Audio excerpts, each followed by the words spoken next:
Olá, eu sou Renato, sou estudante espírita e trabalhador de casas espíritas. Estou aqui conduzindo o estudo do livro da Gênese, que é um dos livros da base da doutrina, um livro muito rico.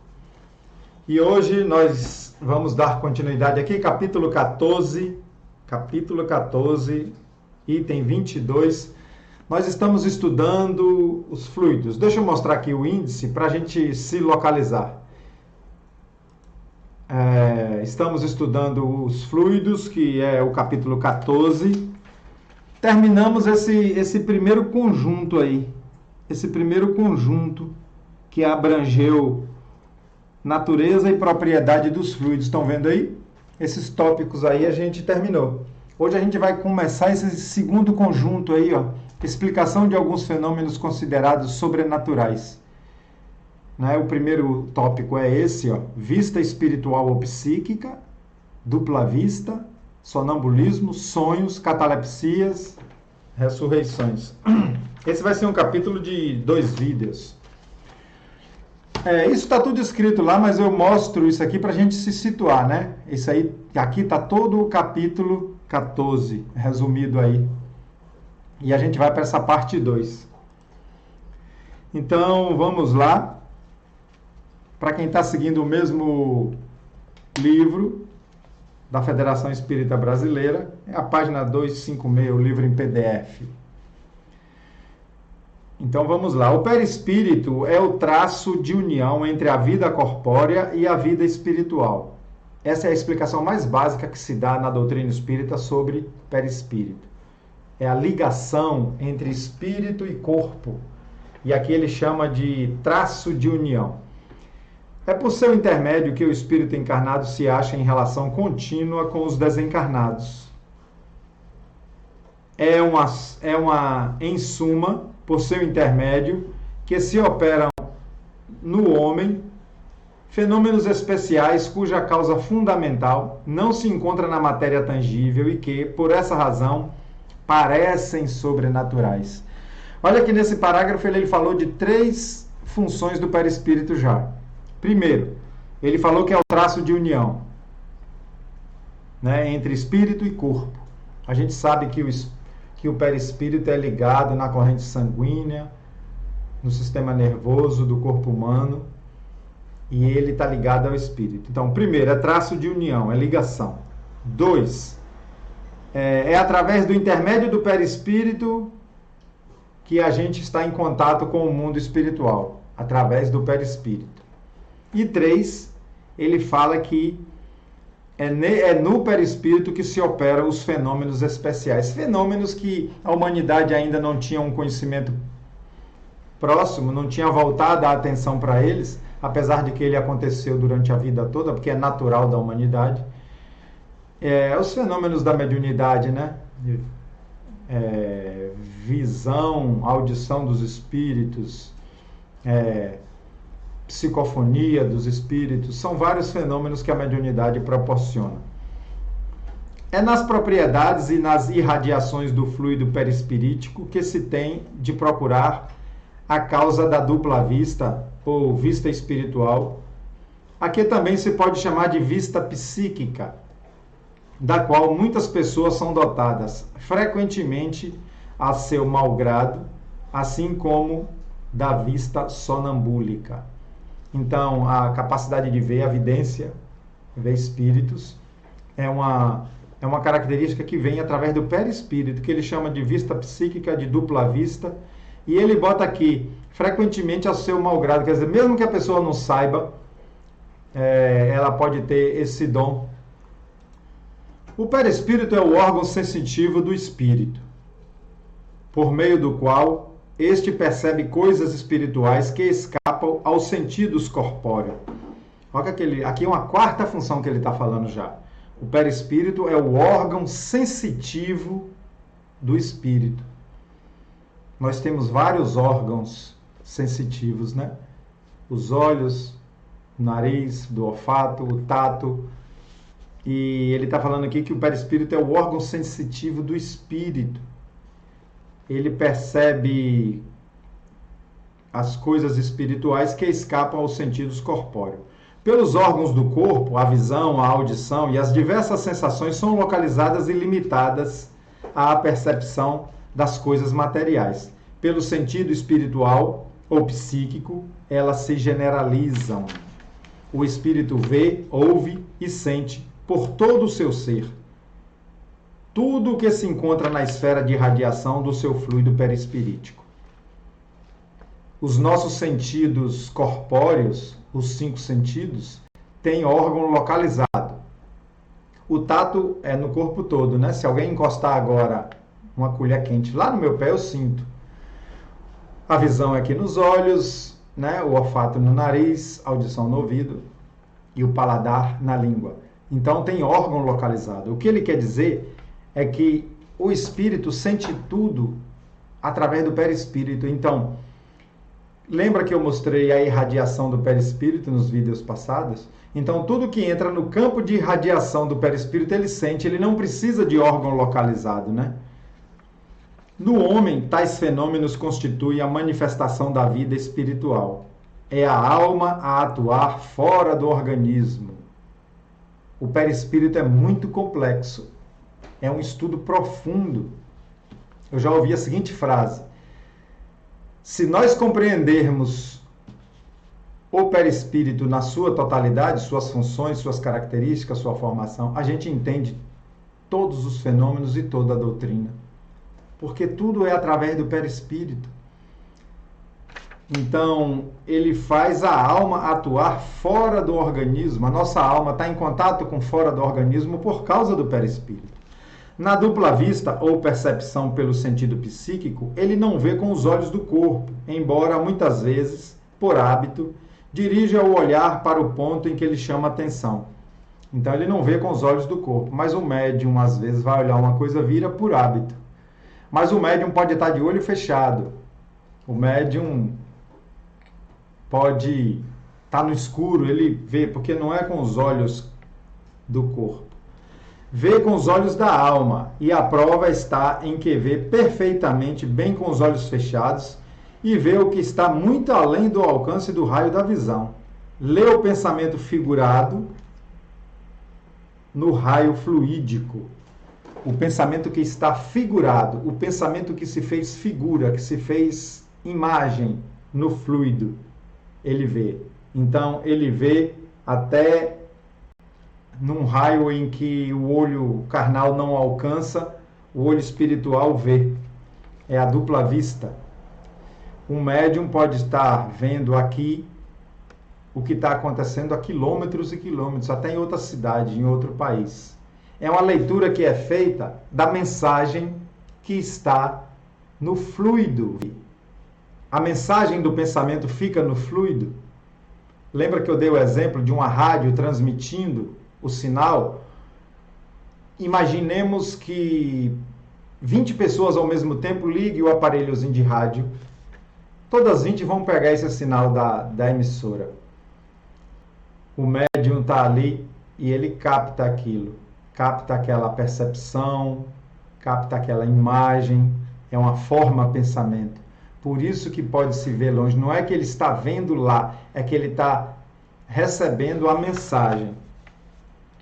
Embora durante a vida o espírito se encontre preso ao corpo pelo perispírito, não se lhe acha tão escravizado que não possa alongar a cadeia que o prende e transportar-se a um ponto distante, quer sobre a terra, quer no espaço.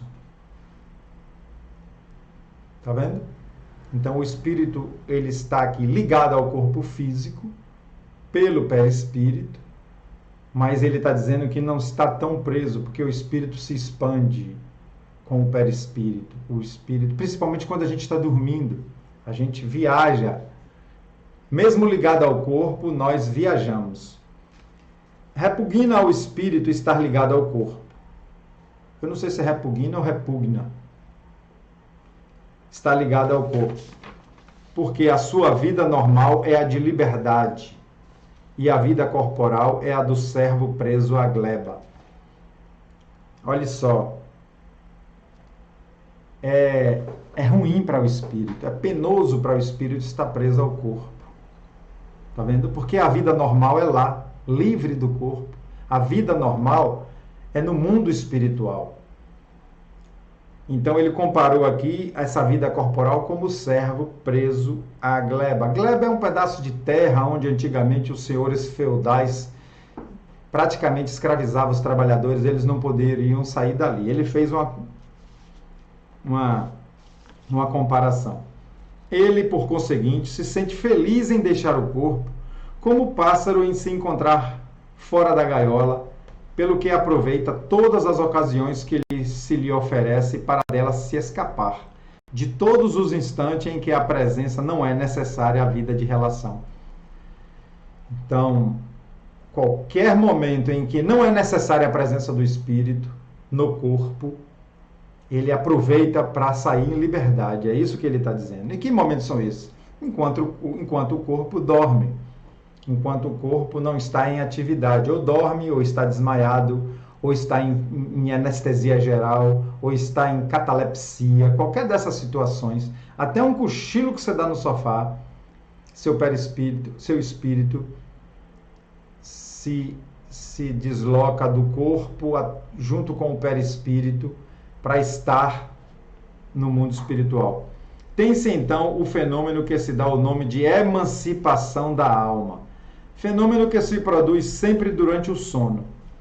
De todas as vezes que o corpo repousa, que os sentidos ficam inativos, os exemplos que eu dei, o espírito se desprende. Ele até cita aqui o Livro dos Espíritos. Nesse momento ele vive da vida espiritual, enquanto que o corpo vive apenas da vida vegetativa.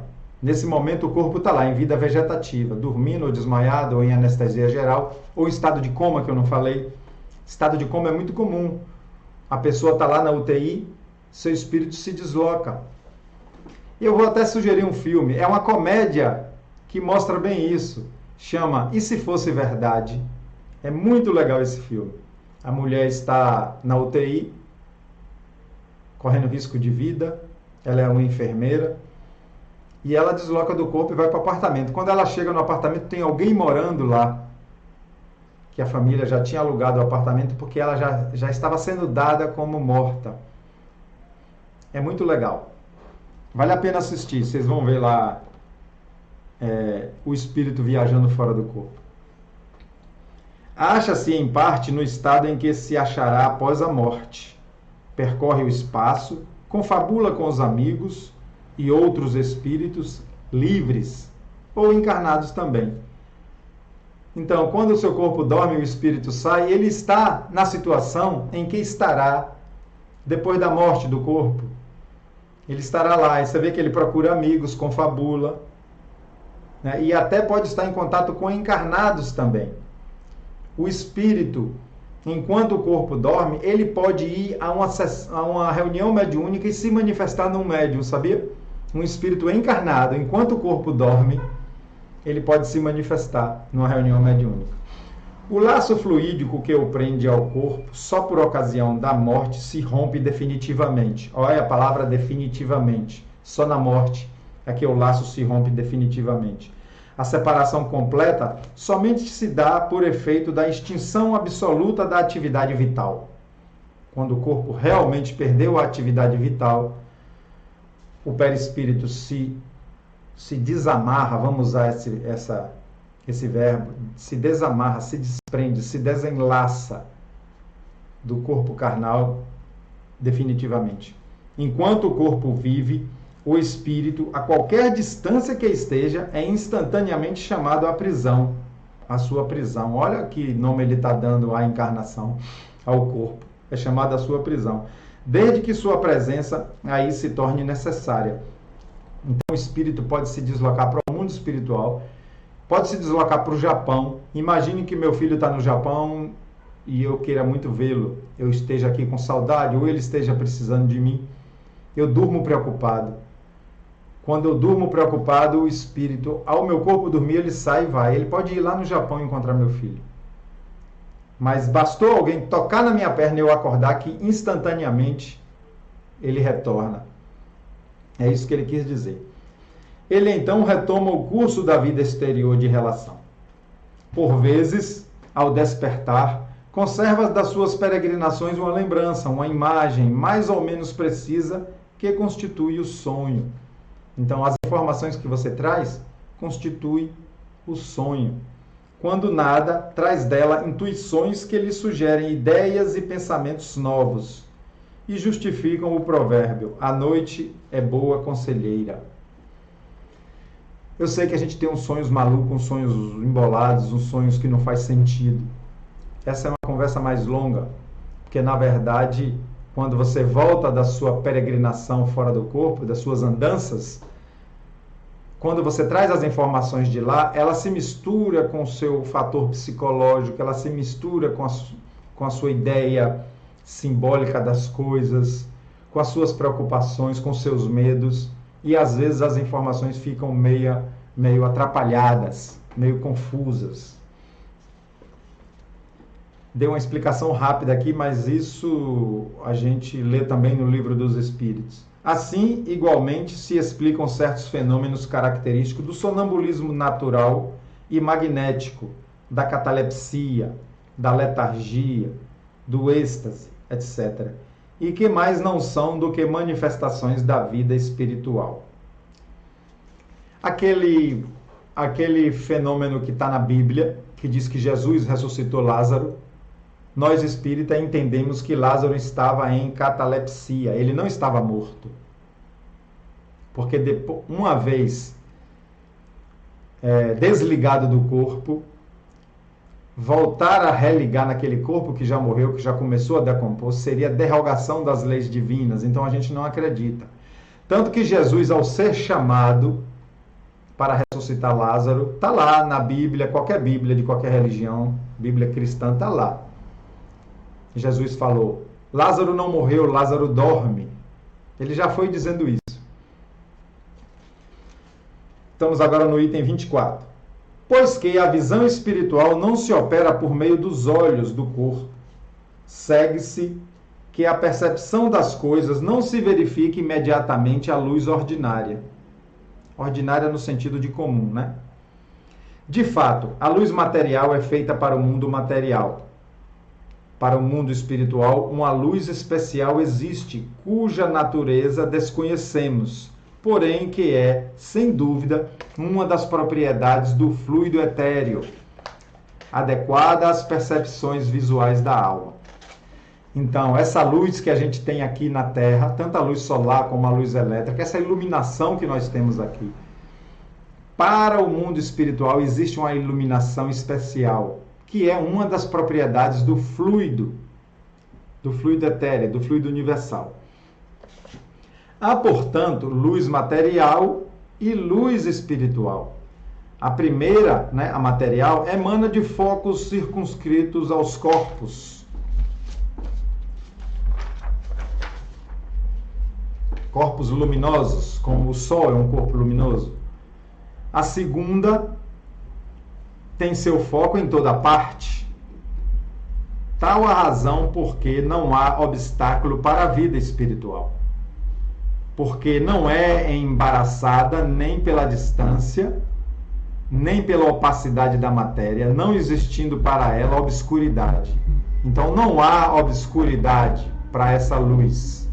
Ela ilumina sempre, O mundo espiritual é, pois, iluminado pela luz espiritual, que tem seus efeitos próprios, como o mundo material é iluminado pela luz solar. Vamos deixar aqui, o vídeo aqui está com 20 e poucos minutos, para depois a gente fazer outro de 20 e poucos e não ficar tão grande, não é isso? Então vamos deixar aqui, estamos estudando essa coisa da visão espiritual, dupla vista, sonambulismo e sonhos, explicando os fenômenos. Tá bom, meus amigos? Um grande abraço, que Jesus ilumine nossos lares, principalmente ilumine nossas consciências, para que cada vez mais sejamos mais perfeitos a cada dia, fazendo parte dessa grande obra divina para nós, inteligência da natureza. Um grande abraço a todos.